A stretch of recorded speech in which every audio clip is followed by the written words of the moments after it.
고린도전서 10장을 공부하게 하신 하나님께 참으로 감사를 드립니다. 우리는 어제 이 통찰력, 이 시각에 대해 보았습니다. 즉 먹는 거, 마시는 거, 이런 일상적인 일도 성경적인 시각을 가지고 또 신학적인 통찰을 가지고 그 의미를 꿰뚫어 볼 수 있어야 참된 제자의 삶이다라는 것을 본 것입니다. 지금 바울은 이제 어제 22절까지는 이방 신, 우상에게 예배로 내어드린 그 음식을 먹는 것, 거기에는 깊은 의미가 있다는 것을 알려주는 것이죠. 마귀는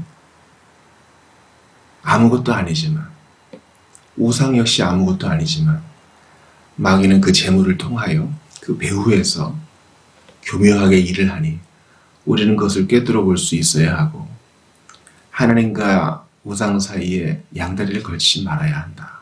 그것을 배웠습니다. 그래서 제가 돈, 또 신용카드 등등의 예를 들었지요. 그 자체로는 아무것도 아닙니다. 우리는 주의 것이요, 주님은 우리의 것이니 우리는 이 땅에 살지만 이 땅에 속한 자가 아니죠. 참된 실체, 참된 하나님은 한 분뿐이신 것입니다. 그러나 우리는 먹고 마시는 성만찬적 의미에 대해서 생각해 봐야 한다고 어제 말씀을 드렸습니다. 성찬에 참여할 때 주의 몸에 참여하는 것이요, 예찬에 참여할 때 한몸된 공동체 안에 속하는 것을 드러내는 것입니다. 그러므로 우상에게 바쳐진 음식, 그 신전에서 먹고 마시는 것은 그 교제권 안에 들어간다는 것이죠. 보통 의미가 아닌 것입니다. 그러므로 주님을 노여워하시게 하지 말고 영적 양다리를 걸치지 말며 주의 몸에 속한 자답게 처신을 해야 한다. 그것을 꿰뚫어 볼 줄 알아야 된다. 현대사회도 마찬가지입니다. 우리가 오늘 새벽기도에 열면서 시편으로 열고 찬송으로 열고 그랬잖아요. 실상 우리가 이런 종교적 어휘 안에 갇혀서는 안 되는 것이에요. 이 너무 대단히 중요한 고백이지만 우리가 살아가면서 접하게 되는 이 모든 것들을 하나님과 함께 고민해 볼 수 있어야 됩니다.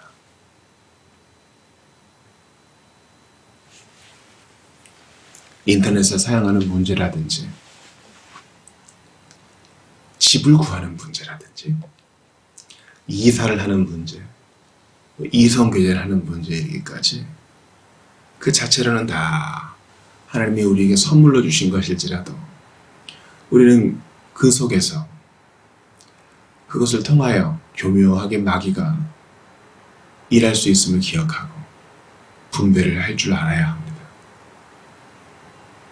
아주 간단하게 이건 하고 저건 하지 말라 이렇게 하면 편하지만 제자의 삶은 그런 게 아니죠. 그 상황도 품을 줄 알아야 되고 하나님 말씀도 잘 알아야 되는 것입니다. 자, 이어지는 말씀은 거기에 대한 분별의 또 다른 예입니다. 모든 것이 가하나 모든 것이 유익한 것은 아니에요. 모든 것이 가하나 모든 것이 덕을 세우는 것은 아니니. 제가 지난번 루터의 그 이야기를 알려드리면서 이 말씀을 전했습니다. 루터는 우리는 이 세상에서 가장 자유로운 존재이지만 동시에 모든 사람의 종이다 이렇게 말했죠. 이게 성경의 사상입니다. 주 예수의 보혈이 그분의 진리가 우리를 자유케 했습니다. 그러나 이제 자유케 된 자로서 우리는 스스로 자원하여 기꺼이 다른 사람을 섬깁니다. 하나님을 사랑하고 이웃을 사랑합니다. 그것은 실상 그들의 종이 되는 것이죠. 그러나 그 종됨으로 인하여 자유를 빼앗기지 않습니다.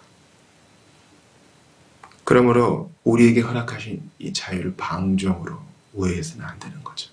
주님이 우리에게 주신 자유는 섬기는 자유입니다. 누구든지 자기의 유익을 구하지 말고 남의 유익을 구하라. 나는 신전에서 차린 것도 먹을 수 있어. 우상에게 바쳐졌던 그 고기도 먹을 수 있어. 하나님이 고기 만드셨잖아. 그러나 그것이 내 배고픔과 내 신학적 지식을 자랑하는 거기에 쓰이면 안 되고, 지체를 세우고 교회를 세우는데 소용되어야 한다는 것입니다. 이것을 바꾸어 말하면 지체를 세우고 덕을 세우고 교회를 세우는데 소용되지 않는 것이라면 안 할 수 있는 자유, 그게 참된 자유라는 거예요. 그게 섬기는 자유라는 거예요. 누구든지 자기의 유익을 구하지 말라고 하면서 바울은 25절에 무릇 시장에서 파는 것은 양심을 위하여 묻지 말고 먹어라 이렇게 얘기합니다. 그 이유는 창조의 사실에 있죠. 이는 땅과 거기 충만한 것이 주의 것입니다. 하나님께서 온 세상을 선하게 좋게 만드셨으니 시장에서 파는 거 세세하게 이거 어디서 잡은 거예요? 묻지 말고 먹어라. 지금 이방 신전에서 일어난 일이 아니죠. 신전 식사가 아니죠. 우상 숭배 가운데 베풀어지는 연회가 아니죠. 지금 일상생활입니다. 가족들 창거리를 사러 시장에 갔는데 세세하게 묻는다면 내 마음도 피곤할 것이고 파는 사람도 피곤할 것이고 시간도 많이 들 것입니다. 그러니 일단 받으라. 양심을 위하여 묻지 말고 감사로 받으라 이렇게 얘기하는 겁니다. 아, 너희들의 삶으로 주께 영광을 돌리라 하는 것은 우리가 매매하는 거, 쇼핑하는 데에도 다 적용되는구나. 우리 그것을 알 수 있어요. 또 어떤 예를 드냐면 27절에 불신자 중 누가 너희를 청할 때에 너희가 가고자 하거든 너희 앞에 차려놓은 것은 무엇이든지 양심을 위하여 묻지 말고 먹어라. 아까 쇼핑과 같은 맥락이죠. 그런데 이번은 믿지 않는 친구가 우리를 사적인 자리에 초대한 것이 아니라 자기 집이든 식당이든 말이죠. 자, 예수님을 믿지 않는 친구와 함께 예배할 수는 없어요. 그 우상 신전에 가서 같이 절할 수는 없습니다. 거기에 바쳐진 고기를 먹고 마시면서 양다리를 걸칠 수도 없고 연약한 형제를 시험에 빠지게 해서도 안 됩니다. 그러나 우정을 나누고 사회적 관계를 유지하는 것까지 배제하는 건 아니죠. 바울은 말합니다. 친구가 되라. 믿는 자들끼리만 어울려 다니면 이게 무슨 소용이냐. 너희들이 빛이 비추어야 될 거 아니냐. 너희들의 신앙 고백이 너희들의 언어로 너희들의 각각의 상황에서 전달되어야 될 거 아니냐. 복음이 전해져야 될 거 아니냐. 가라. 양심을 위하여 묻지 말고 먹으면서 우정을 나누어라. 그리고 성령께서 길 열어주실 때 복음 전해. 우리에게 시사하는 바가 대단히 많아요. 예수를 믿어 신앙생활을 시작하면요. 신자들끼리 모임이 너무 좋을 때가 있어요. 왜냐면 여기서 천국의 맛을 보기 때문이죠. 그러나 언제까지나 여기 있을 수는 없어요. 일하러 가야 되고 여기에 안주해서는 안 됩니다.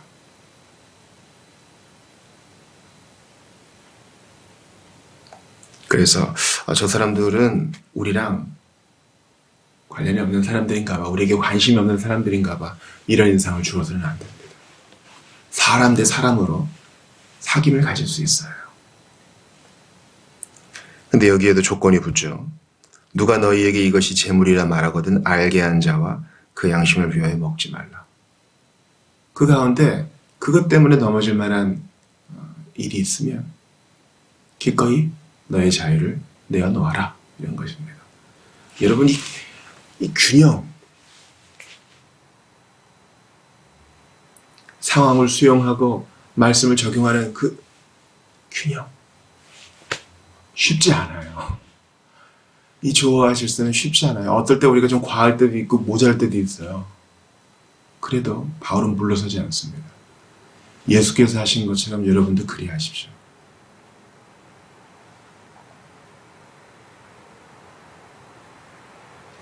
내가 말한 양심은 너희의 것이 아니요 남의 것이니 어찌하여 내 자유가 남의 양심으로 말미암아 판단을 받으리요. 이 말씀은 조금 어렵지만 30절과 같은 맥락입니다.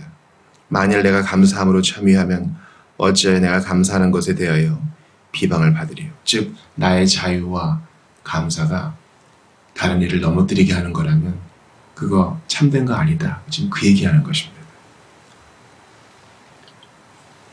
비방을 받는 감사, 남의 양심을 어지럽히고 그것 때문에 내가 판단을 받는 자유, 그것은 아무것도 아니다.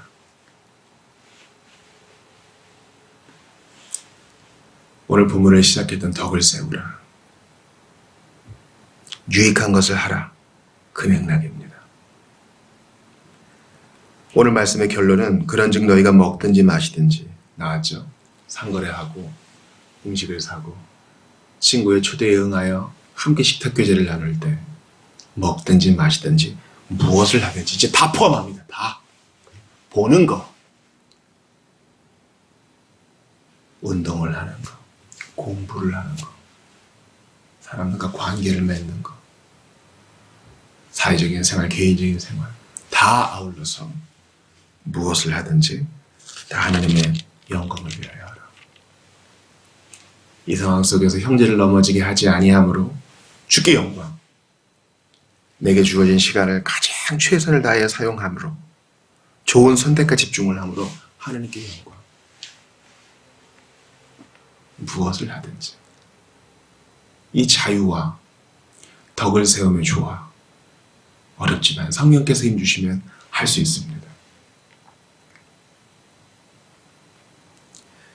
오늘 말씀을 좀 정리해 봅시다. 모든 것이 가합니다. 우리는 자유인이죠. 그러나 모든 것이 유익한 것도 아니고 모든 것이 덕을 세우는 것은 아니니 섬기는 자유로, 기꺼이 종이 되는 자유로 하나님께 영광을 돌려야 합니다. 그게 우리 창조 목적이에요. 나는 자유롭네, 나는 알고 있네 하면서 함부로 행하는 것이 아니라 연약한 자를 돌아보고 어떻게 하면 교회를 세울 수 있을까? 어떻게 해야 주님이 찬송을 받으실까? 그걸 고민하는 게 시작이에요. 시간이 많이 없지만 몇 가지 예를 들어보겠습니다. 어떤 사람이 결혼을 하려고 그래요. 결혼을 하게 되면 두 사람 간의 연합뿐만 아니라 양가도 신경 써야 되죠. 그때 고민할 것 같지만 일단 하나님의 영광을 생각하는 겁니다. 그리고 기도하고 공부하는 거예요. 이 결혼을 통하여 어떻게 하나님께 영광이 돌려질 수 있을까? 검소한 결혼식을 선택할 수도 있을 것입니다. 또한 내가 받은 축의금의 일부를 연약한 자를 위해 쓸 수도 있을 것입니다.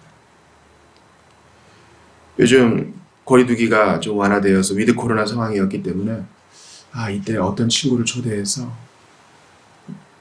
기독교 예식으로 드리는 이 결혼 예식에 참여해서 어떻게든 복음을 좀 듣게 하고 싶다. 그런 마음을 가질 수도 있을 것입니다. 또 결혼을 하면 집을 구하게 되죠. 내가 어떻게 사는 것이 하나님께 영광이 될까? 다른 사람들 수준에 맞추느라고 무리하게 대출을 하고 양가에 무리하게 돈을 요구하는 것이 덕이 될까? 우리 교회에는 집이 없어서 월세에 사는 분이 대부분인데 내가 지금 이런 집에 사는 것이 옳은 것인가 생각해 보는 것이 바로 31절 말씀을 실행하는 첫 단계입니다. 주여 제게 알게 해주십시오. 저의 선택과 결정으로 주께 영광을 돌리게 하시고 내가 할 수 있는 것을 제안함으로 교회를 세우고 덕을 세우게 해주십시오.